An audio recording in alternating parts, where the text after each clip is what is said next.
Bonjour Valérie. Bonjour. On est au Cap d'Erquy, face à ce parking qui autrefois était beaucoup plus vaste. Alors effectivement, on est sur le Cap d'Erquy, à l'extrémité, ce qu'on appelle l'extrémité de la route de la Pointe. Et initialement, en fait, ici, on avait une zone de stationnement qui représentait à peu près 70 véhicules qui se stationnaient, donc sur un espace de lande qui était dédié finalement au stationnement de la voiture. Aujourd'hui, combien de véhicules peuvent stationner ? Maintenant, on est à 8 véhicules standards et 2 véhicules pour les personnes à mobilité réduite. Donc on a effectivement considérablement diminué la surface de stationnement. C'était une volonté de préserver aussi le milieu naturel ?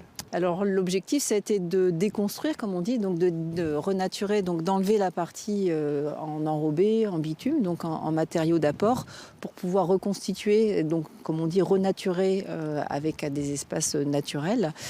Et pour autant, on a été donc effectivement contraint de conserver ce stationnement minimum et aussi la possibilité de faire un demi-tour, puisque c'est un cul-de-sac, donc il faut effectivement pouvoir se retourner, pouvoir aussi permettre l'accès des véhicules de secours et donc aménager cet espace non pas comme un rond-point, comme un giratoire, mais effectivement comme un espace qui s'intègre avec la nature qui arrive effectivement sur cet espace aménagé.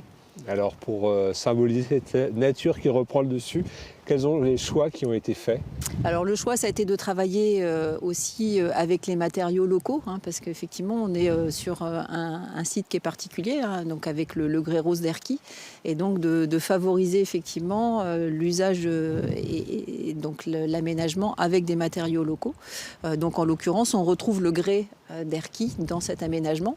L'idée, c'était aussi de ne pas utiliser du mobilier extérieur, mais vraiment de récupérer des matériaux naturels, donc comme ce grès. Et pour autant, on a gardé, je dirais, un peu l'historique, puisqu'on a gardé un petit peu de morceaux de route tel qu'il était à l'origine. Sur l'usage et sur l'acceptation de ce parti pris de réduire la place de la voiture, il y a encore une étape qui a été franchie récemment, c'est ça ? Voilà, alors effectivement, c'est un travail de longue haleine, puisque les premières réflexions, elles ont démarré en 2005 ici. Et donc justement par rapport à cette présence de la voiture qui était considérée comme étant trop importante, et puis aussi de gros problèmes de sécurité par rapport à l'accès.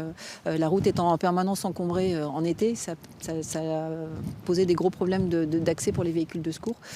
Et donc à partir de là, la réflexion a été menée avec l'école du paysage en 2005 d'enlever le stationnement sur cette partie-là et donc de le reporter donc plus vers l'intérieur et donc plus sur la partie urbanisée. Et donc à l'époque, il avait été proposé initialement de fermer cette route, ce qui n'avait pas été accepté, parce qu'effectivement on a des usages ici, des usages aussi historiques, puisque historiquement les femmes des pêcheurs venaient ici aussi voir l'état de la mer, ou les pêcheurs aussi voir effectivement comment était la mer avant de prendre le large. La demande était de conserver aussi cet usage-là. Et pour autant, cet été, effectivement, la mairie d'Erquy a proposé de fermer cet été la route à la circulation sur juillet-août, compte tenu aussi des difficultés de circulation que ça a engendré, puisque les gens viennent, ne se stationnent pas, repartent, et donc ça engendre toute une circulation. Donc ce qui était un grand parking autrefois est devenu un petit parking, tout petit parking à mi-temps. Voilà. Merci beaucoup Valérie.